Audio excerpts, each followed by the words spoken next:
Assalamualaikum warahmatullahi wabarakatuh.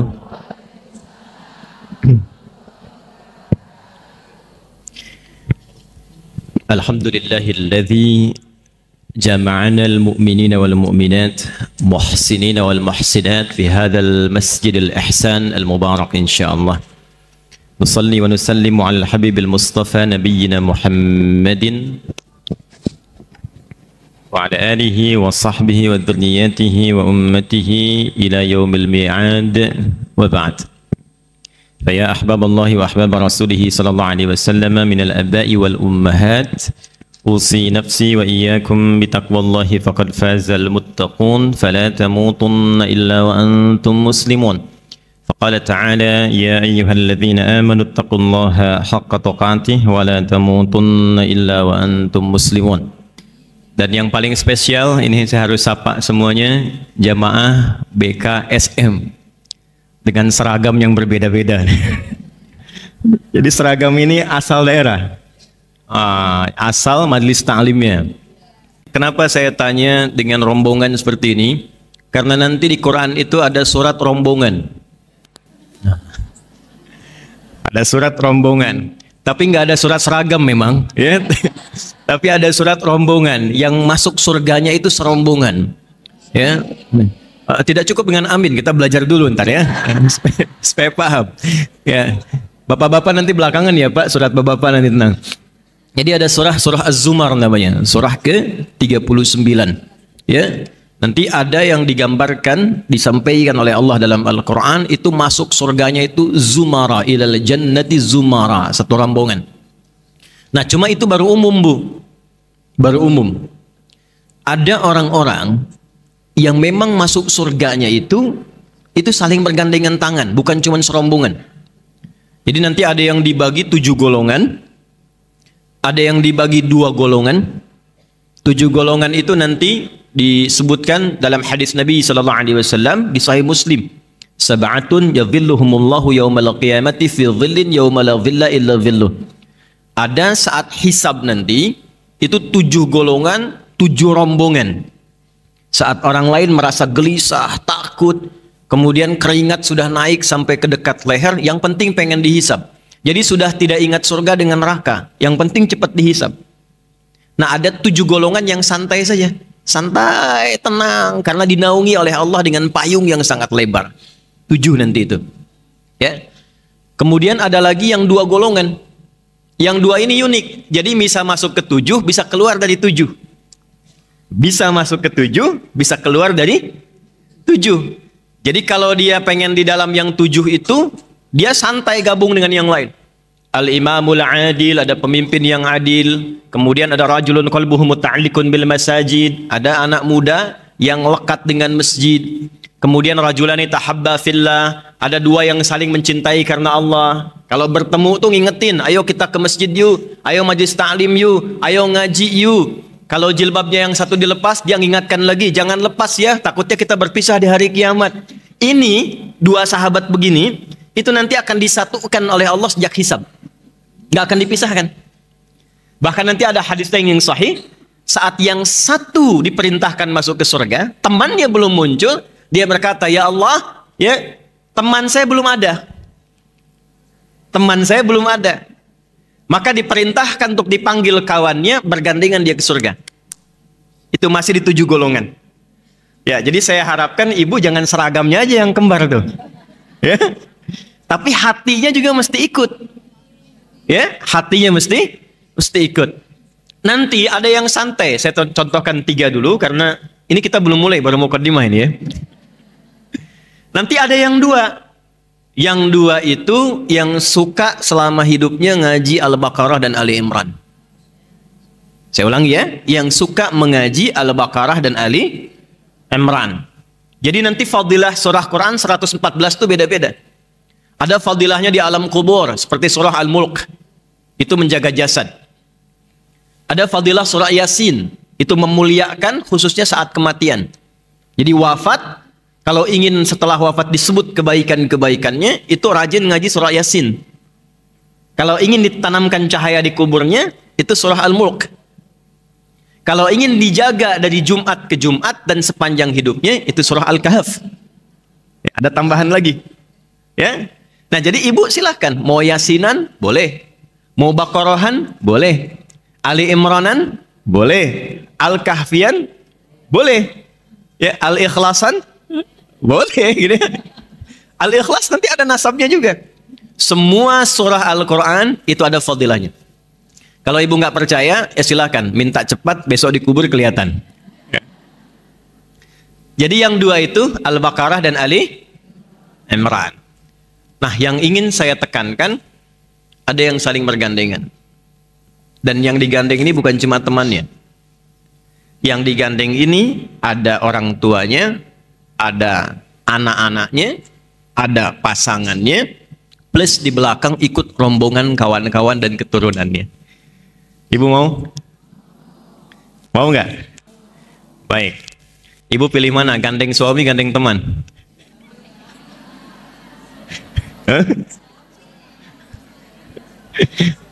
Waduh, mau bilang teman di depan suaminya ada dia. Bilang suami temannya bingung. Ya, yang ini nggak ada pilihan. Pokoknya semua digandeng. Jadi suami itu pasangan, suami juga gandeng istri, langsung.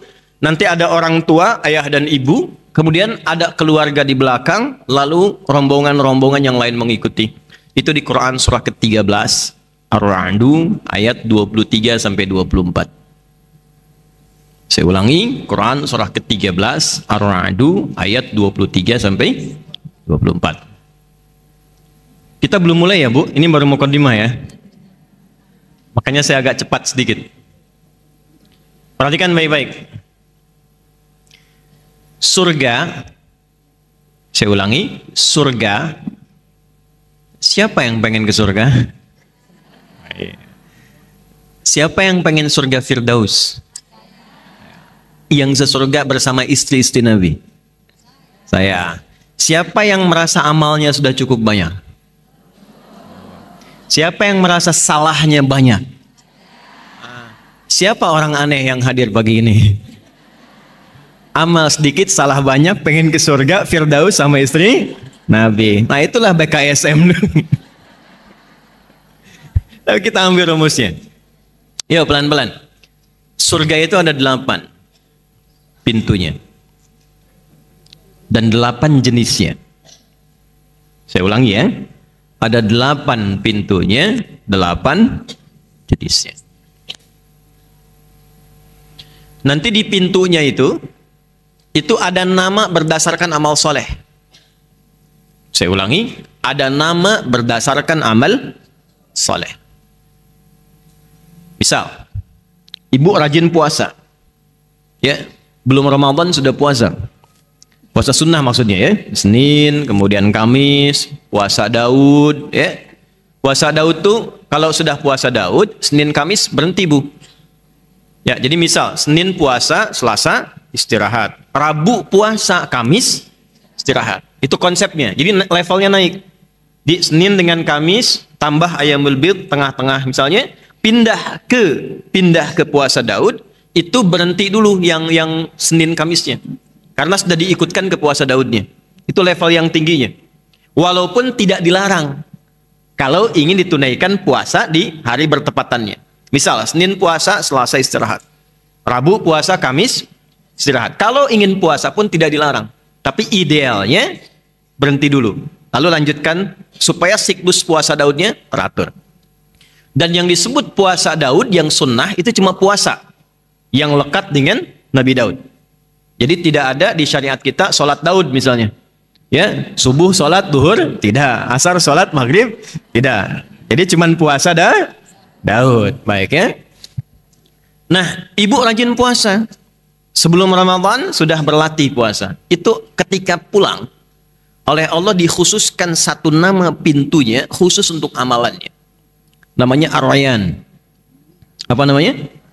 Ar-Rayyan. Baik.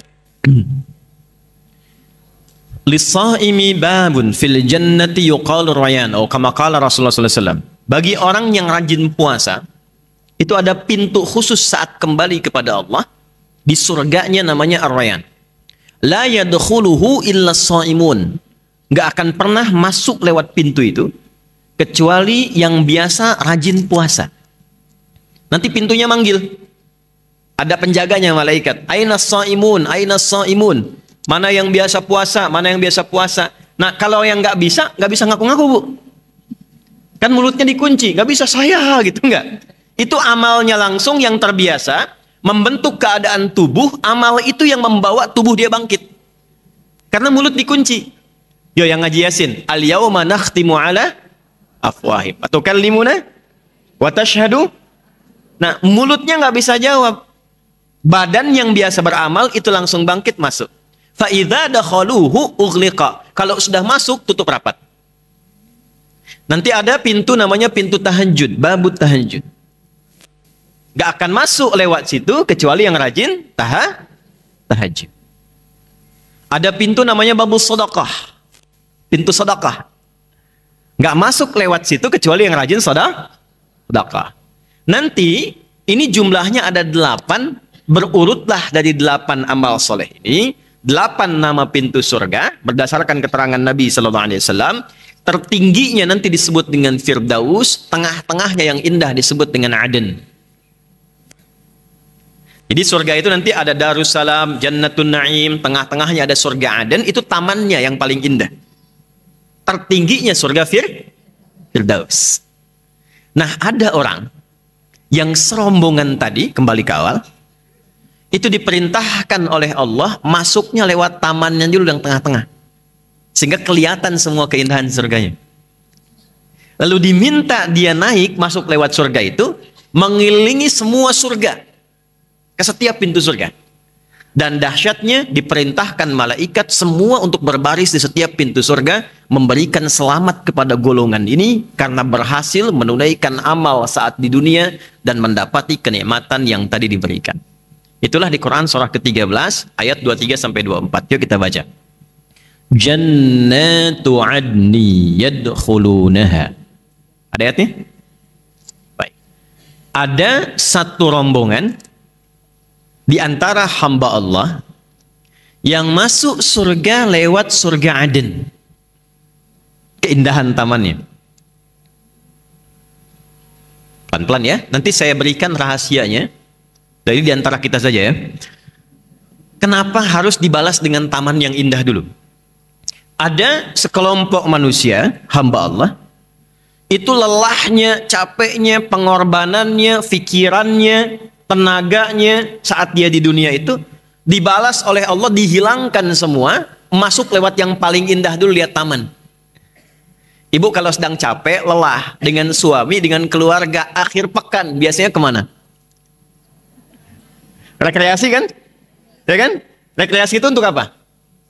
Melepas penat, melepas lelah. Terkadang kan ada yang olahraga ke taman, jalan dan sebagainya. Itu prinsipnya. Jadi ada orang yang penat, capek, lelah saat di dunia karena punya amal saleh dan dia berusaha untuk mendapat ridha Allah, cari bekal untuk pulang. Itu ketika pulang dihilangkan oleh Allah semua penat, lelahnya, baru lihat saja sudah lupa dengan semua capeknya. Saking indahnya. Ya, makanya disebutnya Aden. Dan sering diambil jadi nama-nama kekinian. Ya, ada yang namanya Eden, kan? Eden Hazard ya, pemain bola itu kan, yang Chelsea kalau nggak salah pindah ya. Sekarang di Arab itu. Saya nggak pernah nonton Bu, tapi saya hafal. Ya. Masuk lewat situ, perhatikan kalimatnya. Wa man salaha min abaihim. Tapi Allah tidak menghendaki dia masuk sendirian. Gandeng ayah ibumu yang saleh. Pelan-pelan ya. Wa azwajihim, gandeng pasanganmu yang saat di dunia itu kompak menyiapkan itu. Ini poinnya. Wa dzurriyyatihim, dan keluarga keturunan besar mereka di belakang. Ikut semua. Plus dzurriyyah itu bisa diartikan keturunan sampai dengan ke bawah. Bisa nanti cabangnya yang teman-teman kumpul tadi itu. Belum selesai. Wal malaikatu yadkhuluna 'alaihim min kulli bab. Dan diperintahkan malaikat itu berbaris di setiap pintu surga menyambut rombongan parade ini masuk. Lalu mereka mengatakan, "Salamun 'alaikum bima sabartum." Selamat Tidak semua bisa masuk lewat sini, dan tidak semua hamba Allah bisa melalui jalur ini yang disambut semua malaikat. Karena Anda bisa masuk sini, sabar saat beramal soleh di dunia. Fani'ma uqbad dar, sekarang nggak ada lelah lagi, nggak ada capek lagi, silahkan nikmati satu tempat yang tidak pernah dijamah oleh makhluk manapun.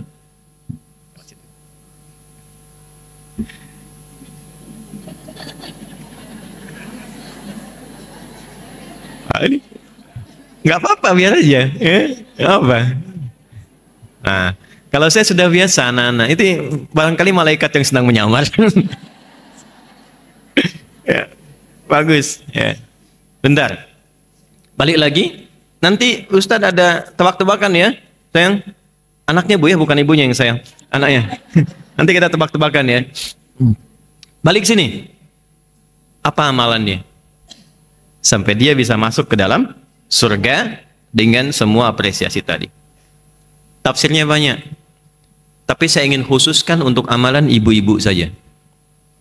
Saya ulangi, saya ingin khususkan untuk amalan para ummahat dulu. Sudah? Nanti kalau detailnya banyak, ada ahli Quran, ya, ada amalan khusus dia yang terkait dengan masjid, dengan sedekah macam-macam.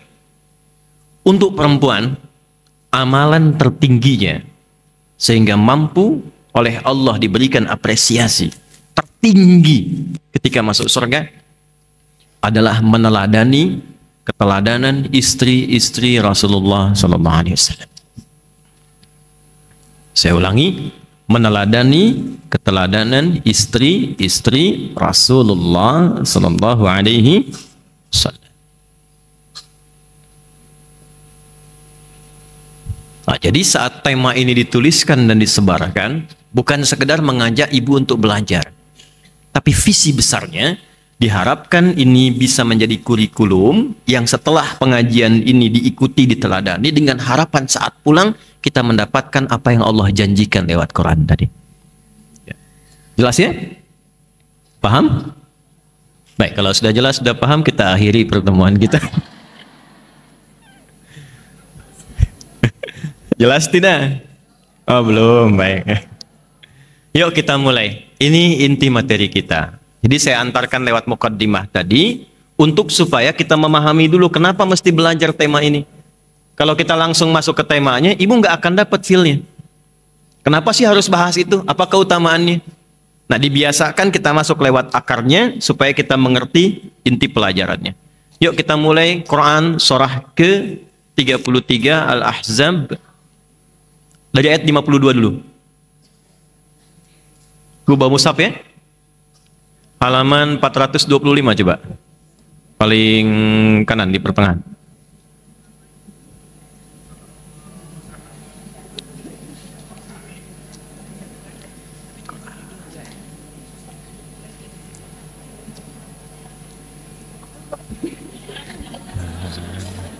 Oh ya, apa? Oh jangan sibuk sini aja. Udah, anak ibu di tempat aja, cukup satu aja ya. Udah. Sudah? Ada? Ayat 52 sudah? Halaman 425. Oke. Baik, yuk lihat baik-baik. La yahillul lakan nisa'u min ba'du. Ada ayatnya? Baik. La yahillu lakan nisa' min ba'd. Sampai situ dulu pelan-pelan. Ibu dan juga teman-teman ikhwan yang mungkin bergabung, para ayah yang ada di luar dan di depan. Nabi itu oleh Allah dari sejak sebelum kelahiran, kemudian lahir, tumbuh berkembang, sampai berumah tangga, sampai meninggal, itu semuanya oleh Allah sudah diberkahi perjalanan hidupnya. Dan dijadikan role model semuanya. Satu-satunya manusia yang sebelum lahir, berkehidupan sampai wafat, yang dijadikan semua perjalanannya itu teladan, itu cuma Rasulullah. Nabi Muhammad sallallahu alaihi wasallam. Karena itu, oleh Quran ditetapkan dengan nama uswah. Itu nanti kalau kita mundur sedikit, Quran surah 33 ayat 21, kita temukan laqad kana lakum fi rasulillahi uswatun hasanah. Sungguh dengan keagunganku, kata Allah, aku tetapkan semua yang melekat pada Rasulullah. Ingat semuanya ya, termasuk namanya. Makanya nanti namanya itu kenapa semuanya nama sifat, bukan nama zat. Nama zat itu begini, saya Adi. Ya, ini Ustadz Teguh nih. Itu zat, bukan sifat. Zat itu untuk membedakan mana Adi, mana Ustadz Teguh. Adi, saya yang nengok. Ustadz Teguh, beliau yang nengok. Itu zat. Tapi kalau jujur, sabar, rendah hati, itu sifat. Nah, zat itu bisa meninggal. Bisa wafat, tapi sifat tidak. Misal.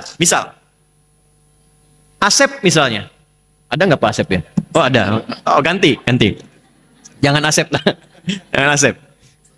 Ini pasti nggak ada nih. Suneo. Pasti nggak ada nih. Nggak ada kan? Suneo meninggal. Dah selesai. Bisa hilang. Tapi Suneo jujur. Jujurnya hilang tidak?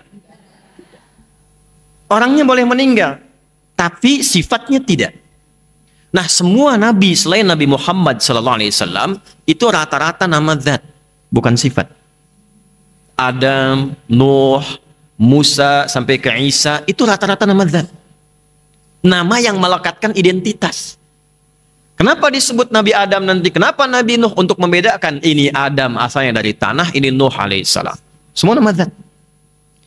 Cuma Nabi Muhammad SAW yang semua namanya sifat. Kata Nabi, ana al-mahi, ana al-kafi, ana Muhammad, ana Ahmad. Itu semua nama sifat. Sifat. Semua akumulasi sifat kebaikan melekat di nama itu. Terkait dengan sifat kebaikan sosial namanya Muhammad. 4 kali disebutkan di Quran.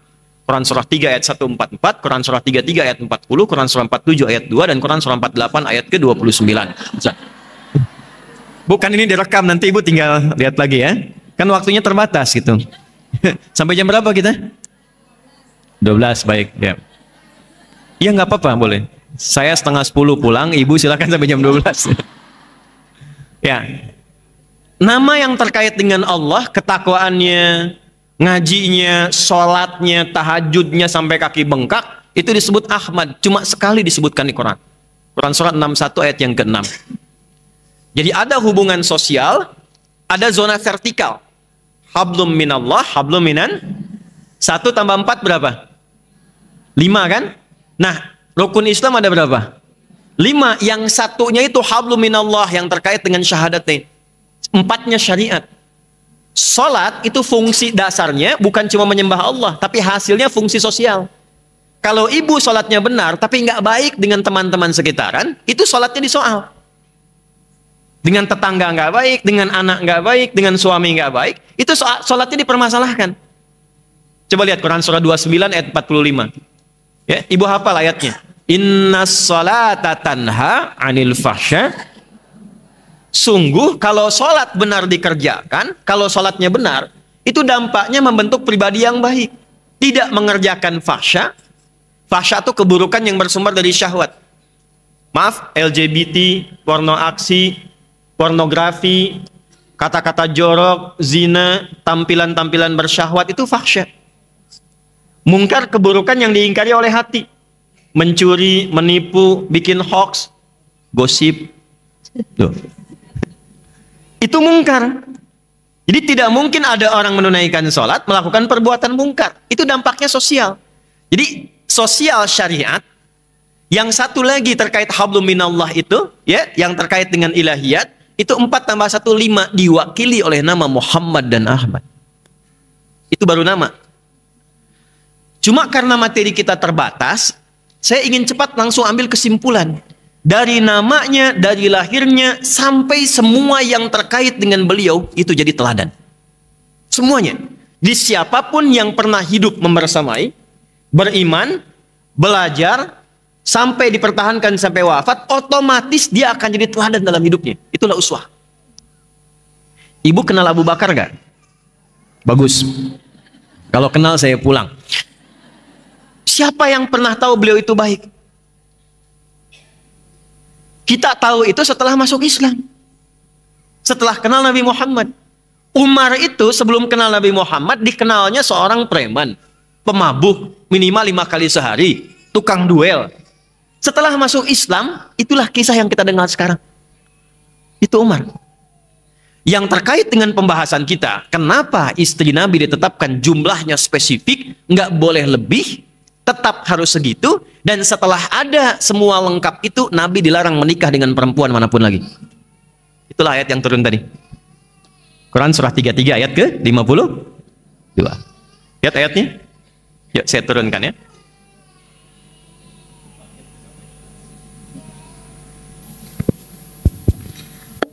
Bismillah. Quran surah 33 ayat 52. Kita masuk pembahasan ke istri Nabi sallallahu alaihi wasallam.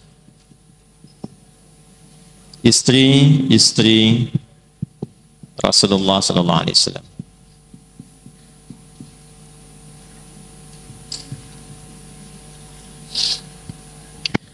Saya mohon izin saya pelankan penyampaiannya karena kita sudah masuk ke intinya supaya lebih gampang dipahami.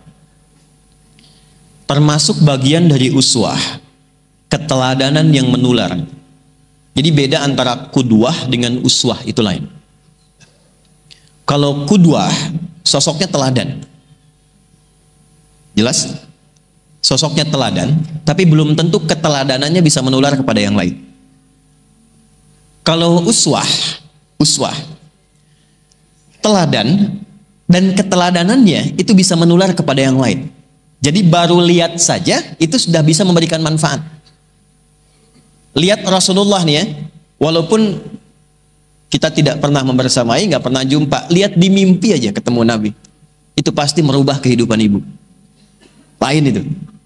Apalagi yang hidup sezaman dengan beliau, apalagi yang bergaul. Nah, keteladanan yang berlanjut itu disebut dengan uswah. Kalau ibu perempuan ingin cari keteladanan terbaik yang pernah hidup bersama Rasulullah SAW, tingkat A1-nya istri-istri Rasulullah SAW. Karena beliau yang tinggal di rumah membersamai Nabi, 24 jam bersama Nabi, otomatis tidak ada satupun perempuan di muka bumi yang bila ingin menjadi perempuan terbaik, contoh teladannya nggak ada yang lain kecuali istri-istri Rasulullah SAW. Dan tadi saya katakan jumlahnya pun Allah yang atur. Kalau sudah jumlahnya ini tercukupi, dilarang Nabi menikah lagi. Walaupun perempuan yang terlihat itu lebih cantik dari jumlah yang telah dinikahi itu. Walau a'jabaka husnuhunna, Muhammad cukup. Ini bilangannya. Kalaupun ada yang lebih menarik tampilannya, lebih cantik dari paras fisikalnya, tetap Nabi nggak diperkenankan. La yahillu lakan nisa'u min ba'du. Setelah ini nggak ada lagi yang boleh dinikahi. Apa rahasianya? Sebelum ke rahasianya, saya tanya dulu, berapa jumlah istri-istri Rasulullah sallallahu alaihi wasallam? Boleh angkat tangan? Angkat tangan. Jangan keroyokan. Angkat tangan. Ibu 13. Ya, salah. Gak apa-apa, yang penting sudah usaha. Berapa? 11, 9. Buka Google dulu deh, klik. Ya, Ibu 18. Banyak banget. 14. Masya Allah. Ya, salah. Ya, 9.